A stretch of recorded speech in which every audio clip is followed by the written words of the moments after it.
Hello friends, আজকে একটা মজার অঙ্ক দেখাবো যে 1 থেকে 9 মধ্যে যে কোনো একটা সংখ্যা আমার এক ছাত্র লিখবে বোর্ডে না, একটা কাগজে লিখে ও উল্টে রাখবে। যে নাম্বারটা তোমরা দেখতে পারবে, আমি দেখতে পারবো না। তুমি একটা লেখো, একটা সংখ্যা যেটা আমি দেখতে পারবো না, তুমি লিখে বোর্ডে মেরে রাখো। আচ্ছা, এর উত্তর কি হবে সেটা আমিও কিন্তু লিখে রাখছি। এর উত্তর কি হবে সেটা আমিও লিখে রাখছি,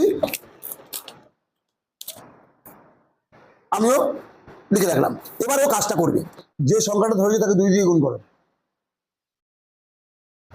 তার সঙ্গে 2 যোগ করো, তারপরে 5 দিয়ে গুণ করো,